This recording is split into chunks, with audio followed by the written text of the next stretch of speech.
Grand Rising, my beautiful people. Just want to talk about being honest with yourself this AM. I want to speak about some red flags that we all may receive to initiate the red flags as red flags. So, the red flag I want to talk about is when you meet this partner and they propose to you of playing the flipping game. And they come to you and they explain how they prayed for somebody like you and God finally sent them someone and they really want to take care of you and see you be who you want to be. So the flipping game, you give me XYZ and I double XYZ. I give you yours XYZ back and I continue the doublemint game.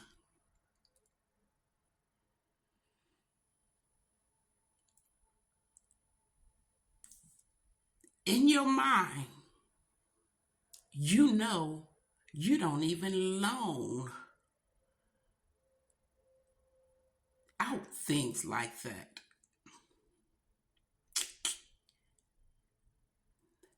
But being the person you are, you're the helpful person, what harm can it do?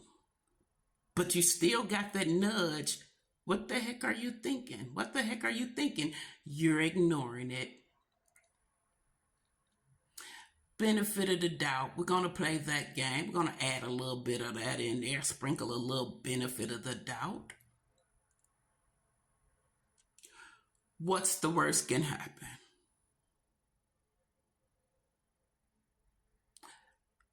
A red flag can show up. That's the worst that can happen.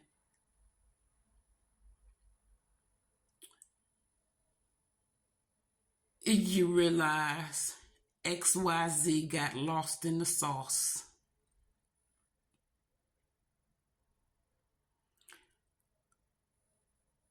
Do you ignore that red flag? What do you do?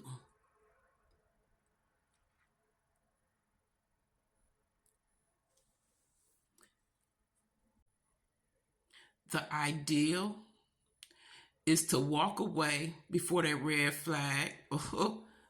Too late. You don't realize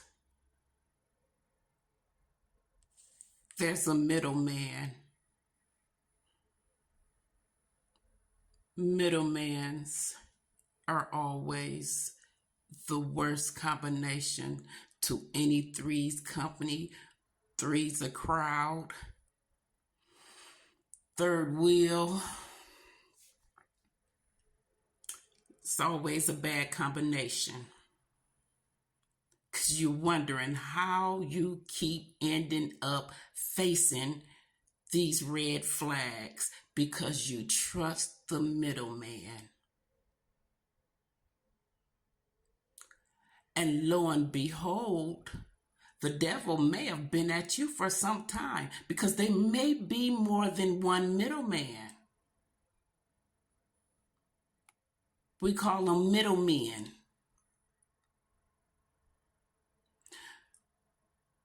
Well, I know what a couple of them prospered off of it. We're going to call it a group of them. There was a group that prospered for a short time.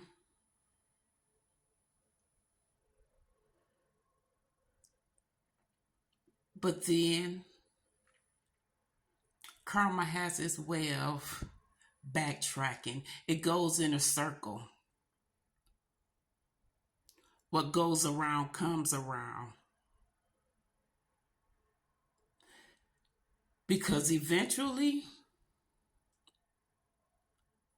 the truth shall set you free.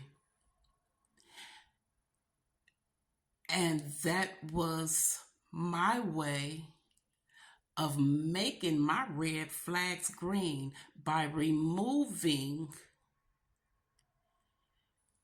everything that I see that was set to stop me. Truth being told, the number one fact is what I allowed, what I ignored, what I looked over, what I forgave and forgave and forgave. And because I loved them and because I love people, I played the biggest part in what happens to me. And I can face that. I am okay with the fact that I allow people to be who they are over and over and over again.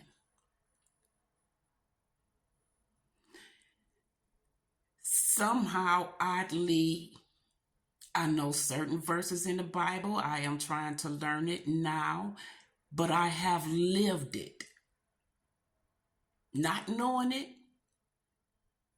being good to people, not realizing how many times I turned the other cheek.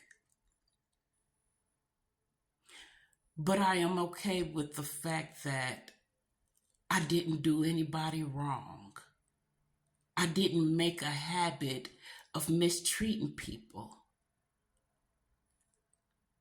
So that's what makes me okay with the way everything is. Everybody have to learn their own way, their own route, pace. And we all truthfully have to learn it on our own. It don't matter how many right answers you give us. If we disagree with it in our own mind, we're going to put the wrong answer down. We're going to trust ourselves most of the time before we trust anyone. So we have to learn our own way. But if we're not honest with ourselves, we cannot grow. Because our heart is going to be holding on to something that we don't want to let go of and don't want to do anything about. Which means it's going to stay there. So, if you want to be happy, peaceful, you're going to have to be honest with yourself. We ask, how did we get here? Backtrack. Go all the way back as far as you need to go and see how you got to where you are today. And if you can be honest with yourself, you'll understand what part you played, what part you allowed, and what part you ignored, looked over, and forgave over and over again. I had no plans on coming on today, but I guess the plans were not mine. I guess we call it winging it. Have a blessed day, a great weekend.